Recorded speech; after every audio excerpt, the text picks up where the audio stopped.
Hey guys, Cam for 15 back at with another video for you guys. Back with another My Hero Academia episode review for you guys. As we are back with some more My Hero Academia, and yeah, so this is the next episode of the final season. Next week, December 13th, will be the final episode of the series as a whole. It looks like they're actually more than likely going to be doing the original manga ending, or just doing the original manga ending. Apparently, I'm thinking in a convention in a few weeks. I think in Japan. I think MHA says they're having an announcement. More than likely, outside of like the vigilante stuff, maybe it's an announcement of an OVA episode, which might potentially adapt the epilogue chapter, which is the added-on chapter. But I guess we'll find out to see what happens next week. But next week is going to be the final episode of My Hero Academia, and we'll see if we will get an OVA episode after it and stuff like that. So yes, but see, this is the episode where the haters of the series are gonna cry. Whether you're just a hater of MH or just complain, not cry, complain. Whether you're just a hater of the series in general, or if you're just a hater in the series when it comes to shipping characters, because Ochako and Deku had their moment this week, and I guess in a weird way, kind of I guess you can say, a confession moment right here. Albeit people who do not ship these two, and they're more like, I rather ship Deku with Bakugo for whatever reason. Um, you know, they probably hated this episode. I remember when this manga moment happened this happened in the manga. Like there were people that were damn near upset.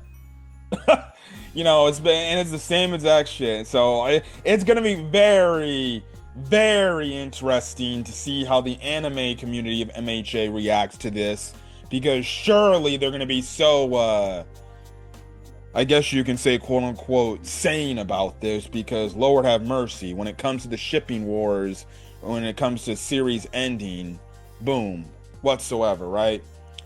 All right, so let's get into this week's episode.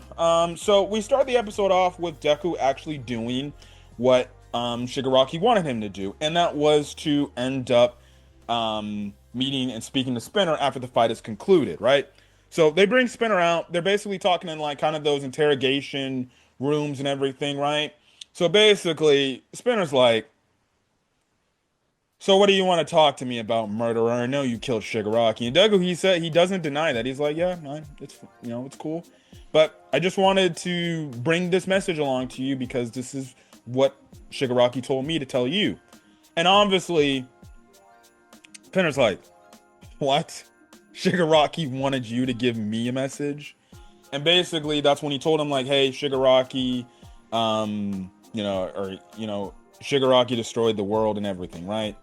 And basically he's told him like, yeah, he wanted me to give this message directly to you, because Spinner was like, not Toga, not Dabi. Well, one, Toga's dead. Dabi's confined in a prison cell where he will be dying soon.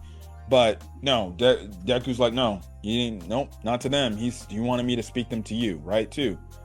And this is when Spinner kind of gets a little bit emotional and upset about the whole fact, and he starts to get all big. We also find out like he was able to go back to his regular size because, the quirk that he was gifted by All For One, it eventually wore down after he passed out and everything, and he got his saneness back and was not just a hulking monster. And as he's doing this, he's getting bigger and everything. The doctor, or the one person's getting afraid, but Deku's like, no, don't worry about it, right? And he's talking about how, like, please, Shigaraki and everything, and he's talking about how the whole, society, about how they're gonna try to see if they can forget him and everything. Because throughout, like, the first half of this episode into this moment, you do get, like, interviewed people. People were getting interviewed about Shigaraki and his legacy, and they're talking about, like, oh, he was the worst. He's responsible for so much destruction and kill, and everything. And then one person did make the mentions like, well, yeah, he did that, and I'm glad that he's gone. But like, what's stopping someone else from like becoming the next Shigaraki because they get inspired by him, right? And stuff like that, right? And then you also see this old lady talk about like it was kind of shocking and everything, talking about how like maybe if somebody had helped him, maybe they would have done something about it. And the funny point about that is that old grandma, or that old lady, was the lady that was scared when was scared of Shigaraki when he was a kid, when she looked at him and she ran away from him, right? So it's kind of a coincidence, right? How she is like, well, maybe if somebody had probably helped him, maybe he would have been different. Which, funny enough, like maybe if she had put out her hand and helped him, maybe things would have been a little bit different, which would have been crazy to say the least, right? So essentially, Spinner is talking about how, like, Shigaraki to him was his hero and everything, and the fact that people are gonna just downplay him and disrespect him and they're gonna forget about him is gonna mean absolutely nothing, right? But Deku's like, don't worry, man. I'm not gonna forget about him.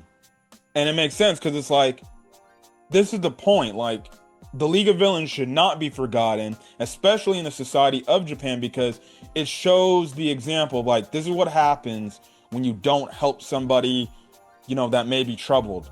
They may feel vengeful. They may hate society because they feel like they've been wronged, right? And if we forget about them, then again, more people who sided with Shigaraki or maybe can relate because they were watching that final battle with Deku, they'd be like, you know what, maybe he had a point. Maybe I see why he wanted to try to destroy the world, because none of us supports us. None of these people support us, right? And that's what I said in my rant 2 weeks ago. Like, for people who are upset, or for people who were upset with the series, especially the manga, people were talking about, oh, Deku, he's not the number one hero. Ninja, he is not the number. He defeated the final bad guy. So yes, he's the number one hero. He is the strongest. He at his prime, with one for all, he is the strongest hero, right? He's the strongest hero in society. But at the same time, he's the number one hero because not only did he save the world, he's also going to be the one to change society and how people view heroes, and how heroes are now going to be acting the same way or a different way than they used to. Because again, heroes only looked at shit from their perspective of, one, they relied on All Might, and then two, they were mostly doing some of the shit they were doing for money. There was only a few other heroes that actually were doing hero-like things, right? And Deku legitimately is going to change the entire society of what it means to be a hero. And that's always reaching out to help a hand, whether you feel sus about something or not. And it's always like understanding, no, we got to give this person a chance. Maybe we can help them, right? So after the talk that Deku and Spinner had, Spinner talked about how he's going to write a book, so then the world does not forget about the League of Villains. And basically, Deku's like, that sounds like a great idea.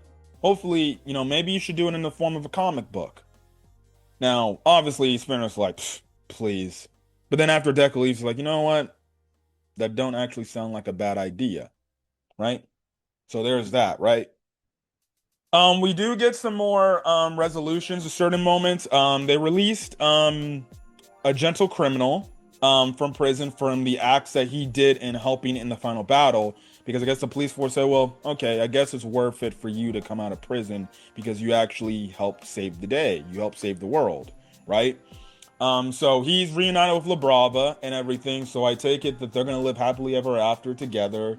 They'll probably end up getting married, I'm guessing, right? So there's that. We do see Hawks actually talking to Lady Nagant.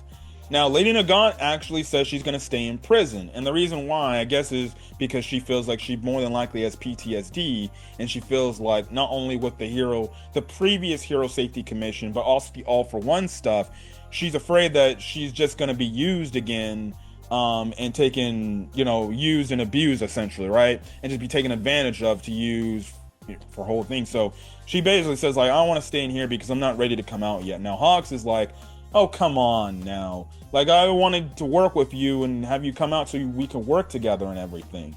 And she's just like, well, I guess you're gonna have to wait till I get out. I gotta enjoy more of these taxpayer free food. So that's not all of a bad thing, right? You know what? I guess I can't blame her, right? Albeit, I would never want to be in prison because you're definitely restricted to what you can do in prison. But I guess she does make a good point. You do get free food, free baths and everything for the time being. But And basically, that's basically what you can probably tell. There's a setup to her, maybe working as an assistant to Hawks in the Hero Safety Commission after she gets out, once she feels comfortable. And I bet you, more than likely, Hawks probably could pull the strings to release her from prison, but more than likely, Lady Nagant wants to serve her prison sentence, which is a commendable thing because it again goes to show you, like, Izuku, and she does make the mention how Izuku Midoriya, is going to change how society's going to be going on forward and stuff like that. So, yeah. Also, I do kind of ship Hawks and her, so I guess that's the case, right? So maybe they might hook up in the future. Definitely, but then again, like, to him, that's his senior, so there's that, right? So yeah. We do get, I would say, a solid conclusion to the end of the Chisaki stuff, and I guess closing a book on the Eri stuff, right? Which it's a very satisfying one at best, because you have Chisaki's boss, of his mafia boss, basically saying like, so this is what happened to you and everything. And basically, Chisaki is obviously very emotional and he's trying to apologize for everything he's done. And basically the boss is like, please, if anything, you shouldn't be apologizing to me. The one person you should be apologizing is to Eri, because you used and abused her and did all these things and everything.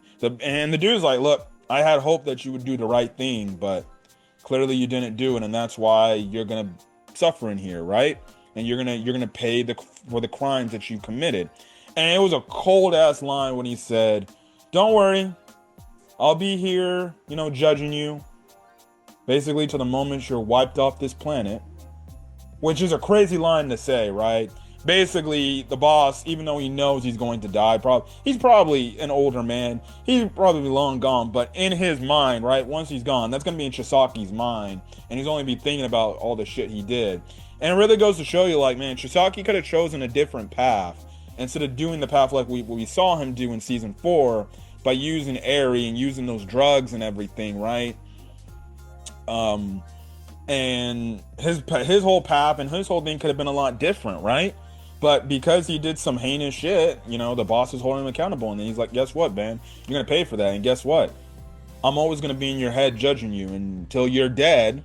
Basically, until you're in freaking hell. You're going to basically be regretting everything, that you've done and stuff like that. So, a solid conclusion there. Now, the thing is, Sukauchi does make the mentions like it was probably better for the boss that dude to go see Chisaki instead of Eri, because we don't want Eri to get any more trauma, and plus she's in a good mood and everything now and everything. So yeah, but basically it's back to school and everything. So yeah, you get this funny scene where now that class is now class 2A, right? Now that class 2A are basically juniors, right? They do have obviously they do obviously have their freshman class coming in, right?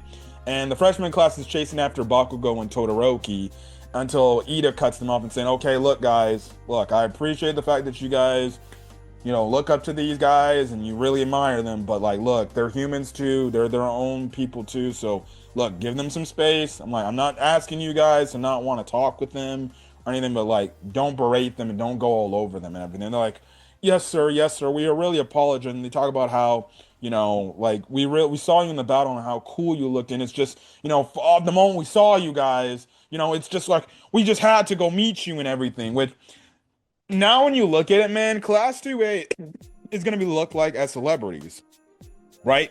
Mostly because they're the people that helped save the entire world and they've done some crazy shit, right? And even one of the students talked about how, like, oh yeah, I was inspired when I saw Todoroki and Bakugo in the sports festival back in season 2. So it's crazy how, like, now they're, in a weird way, they're the people being looked up to be like, oh shit, I want to be just like them, right? And there is one class, one freshman that does talk to Deku and say, like, I really appreciate what you did, you really inspired me and stuff like that. And Deku's like, oh, cool, thanks. That's it's crazy, right? And it sucks that you wish we could see what we're gonna get, but clearly from what you see in the, if you watch an episode preview, it shows like their graduation scene clearly. So you're not going to see like everything that they did in year 2 and then year 1 and then obviously all of year 3, right? So essentially what happens is, and I forgot to mention last week, you had it to where the one girl, I think her name was her first name started with an M, but Fuwa, right? I forgot to mention this last week, but last week she made a mention again. Fuwa looks like a snack too. She talked about how she not only said, "Oh yeah, I used to be in Eraserhead's old class, right, where we got expelled," but by doing that, it really taught us to take things a lot more seriously, right? So essentially, she talked about how like they're basically class 2A is going to be helping out with basically helping rebuild things and stuff like that. So that's what we do see in this episode, and they help rebuild things and help these people. And then they do have a moment where these people give them food and everything. And I did like the one touch where the people, these just random civilians, because they're like, no, don't worry about putting this all on your own. It's like, look, let us help you too. Like, you've done so much for us. You helped us get back to what we need to get back to, and let's help. We want to find a way to help you guys, because you guys done everything, so we want to help you guys. And it's really showing the change in society, the fact that now civilians, they want to be the ones to help the heroes, when typically, yes, this should be a hero type of job, but now they want to be the ones to help the heroes and be like, no, you got, we appreciate the help, but let us help you so you can make your jobs easier. And this is the whole thing about society that's going to be changing, that Deku's going to be making the change, or Deku has made the change, because now civilians, now that they believe in heroes again, now they'll be like, no, we need to do more for these heroes. We need to make sure not only as they're doing much for us, we got to do something for them too, right? So yeah. Now, after this whole thing is going on, we've seen it, and not only last week, but a few times in this week, you just have Ochako have this blank stare on her face where you can clearly tell she's bothered by something. It's just we haven't seen it, right? So essentially, once they get back to, or also too, I forgot to mention, the freshmen do show up, and Cementos, who's teaching them, is like, they just beg. So basically they help, but Cemento's like, all right, just don't get in their way, okay? And they're like, yes, sir, please, right? So that's the whole thing, right? So essentially, we cut back to their dorm structure, and Sue's talking about how Ochako apparently left for home, but she hasn't texted her back, or hasn't left another message. So because of this, you just have it where Ochako's looking over the skyline of the city, right? And basically she is just talking about how things are, she's happy that things are back to normal, but she can't escape this pain that's within her, and she's obviously still very heartbroken about the Toga situation and everything. And again, she blames herself for Toga's death and everything, and it's eating away at her, because it's like she stayed alive, she could have played a role in maybe trying to help people and things like that. And I just feel guilty that she sacrificed her life for mine. Like, why would she do something like that? And she starts to break down to the point she's starting to get emotional. But then you have it where Deku, using One For All, mind you, he's only got embers of One For All left. He basically runs up and finds her, right? And obviously Ochako's like, what are you doing here? And basically Deku's like, look, I know you said you were going home, but I knew you would be here because this is the area where we last talked, right? About this whole issue before everything that happened. And basically Deku is basically saying like, look, I understand, and I can clearly tell that you're going through something. So, and I know like you like to put a lot on your plate because you like to help people. So I want to be somebody that you can come now to and lean on for help and assistance, because he mentions like how she's always helped him in every situation that he's been in, from recommending, she give her points to Deku to go to UA, the Black Whip breakout incident, everything, right?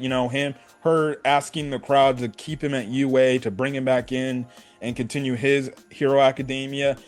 Deku mentioned like you've been there for me every step of the way, and you've been somebody that's helped me, right? And for that, in a weird way, and I guess in Deku's kind of way of saying I love you, he basically told Ochako, "You're my hero," and I thought that was a sweet moment because it's like, in a weird way, it is kind of true. It is kind of true with the fact of like, yes, that is, to Deku, Ochako is somebody that inspires him, and to him, Ochako,